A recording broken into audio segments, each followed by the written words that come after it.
हमारे घर के अंदर दिवाली का भी त्योहार जब बनता है तो हमें कोई बोला नहीं जाता कि हमारी बीवी बोले कि आज दिवाली है, हम खुद पूजा में खड़े हो जाते हैं। तो हमारे घर के अंदर दिवाली का भी त्योहार जब बनता है तो हमें कोई बोला नहीं जाता कि हमारी बीवी बोले कि आज दिवाली है, हम खुद पूजा में खड़े हो जाते हैं। आपकी हिंदू धार्मिक किताब में लिखा है कि मूर्ति पूजा गलत है, और मैं कई बार कह चुका हूं, फिर से दोहराता हूं कि लिखा है श्वेताश्वेतर उपनिषद में चैप्टर नंबर 4 मंत्र नंबर 19 और यजुर्वेद में अध्याय नंबर 32 मंत्र नंबर 3 में न तस्य प्रतिमा अस्ति, उस ईश्वर, उस भगवान की कोई प्रतिमा नहीं, कोई फोटोग्राफ नहीं, कोई पिक्चर नहीं, कोई पेंटिंग नहीं, कोई बुत नहीं, कोई मूर्ति नहीं। आपकी मजहबी किताब में साफ तौर पे लिखा है मूर्ति पूजा गलत है, फिर भी हिंदू धर्म के अधिकारी पंडित मुझसे कहते, मैं जब कहता हूं आपके मजहबी किताब में साफ लिखा है गलत है, क्यों करते आप मूर्ति पूजा, तो वो कहते हैं कि मूर्ति पूजा करते मानते हैं गलत है, लेकिन मूर्ति पूजा करते कंसंट्रेशन के लिए। जब हम हायर लेवल ऑफ कॉन्शियसनेस पहुंच जाएंगे तो मूर्ति पूजा की जरूरत नहीं।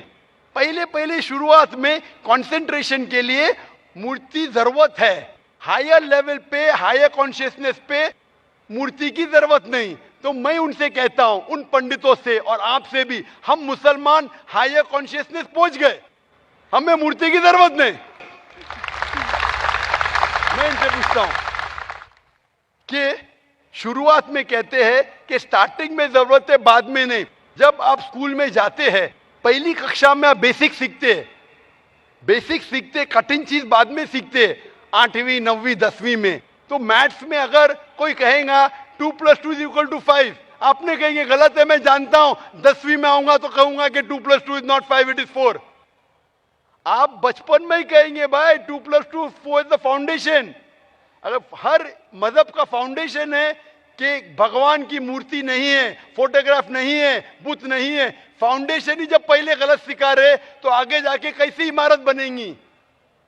तो इसीलिए इन पंडितों से जब मेरी बहस होती है, गुफ्तगू होती है, वो जवाब ही नहीं दे सकते। वो बोलते मानता हूं कि हमारी मजहबी किताब में गलत है, लेकिन फिर भी इनिशियली कंसंट्रेशन के लिए। तो मैं कहता हूं कि हम मुसलमान इनिशियली भी हमें जरूरत नहीं मूर्ति की ना बुत की, हमें हमेशा हक बात कहना चाहिए। और ये साफ तौर पे लिखा है सारी मजहबी किताबों में, चाहे हिंदू मजहब की किताब हो, ईसाई मजहब की, यहूदी मजहब की, इस्लाम मजहब की, मूर्ति पूजा गलत है और हराम है, और हमें इससे दूर रहना चाहिए।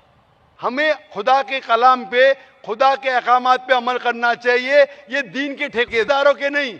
अगर आपको लगता है कि जाकिर गलत है, जाकिर को भी छोड़ो, जाकिर इस्लाम में 0 है।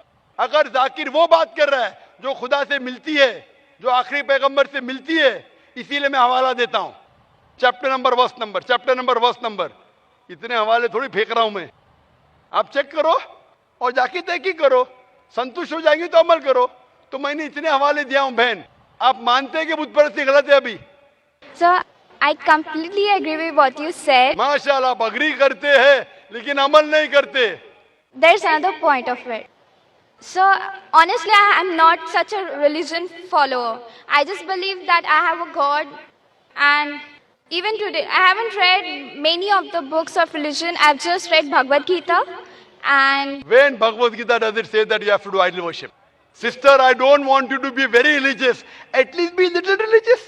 And the basics of religion is that idol worship is haram. Idol worship is forbidden. I am asking you where, which chapter, which verse of Bhagavad Gita tells you that you have to do idol worship? Which verse? so I would like to say the reason I believe in idol worship. It is when I have a problem, a very big problem, all I do is I close my eyes, visualize and feel my Lord, that is Lord Krishna whom I worship, and it just makes me feel so much better. I get so much strength that I know I'm ready to face anything that comes. Oh, I will give you the reply. Sister, if you read Bhagavad Gita, chapter number 7, verse number 20, it says that those whose desire has been stolen by material things, they do idol worship. Verse number 21 says that if you worship the false god, God will fulfill your wish, you will go to the kingdom of the false god.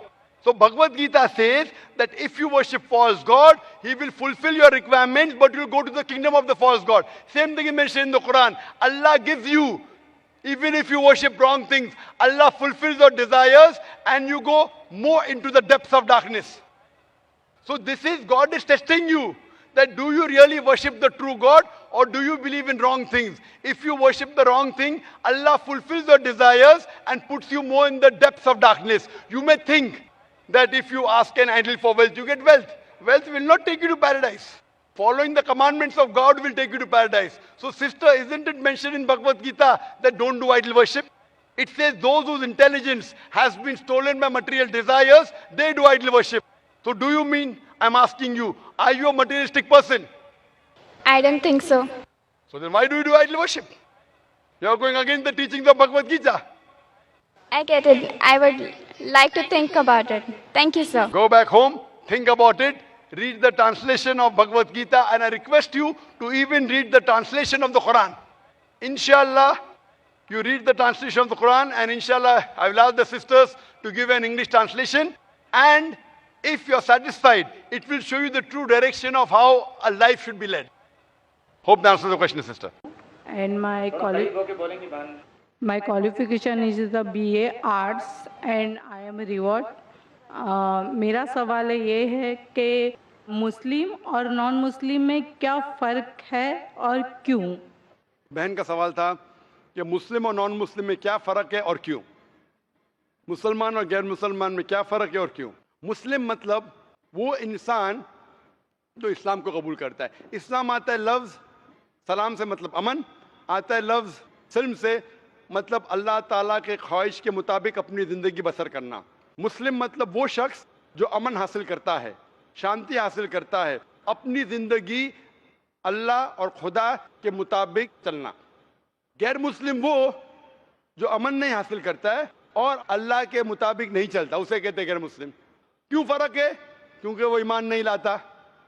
जिस दिन वो ईमान लाएगा कि खुदा है कि उसके अलावा कोई नहीं है, वो धीरे धीरे उसके ऊपर चलने लगेगा.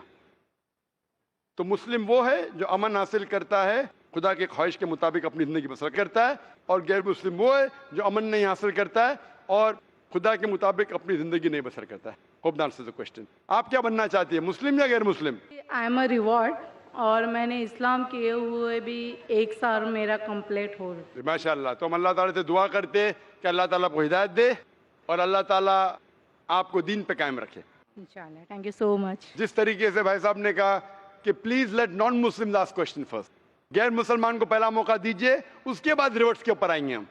अल्लाह ने दीन दे चुका है, ईमान दे चुका है, हम उनको मौका देंगे जो गैर मुसलमान है. गैर मुसलमान के सवालात खत्म होने के बाद हम रिवॉर्ड को देंगे.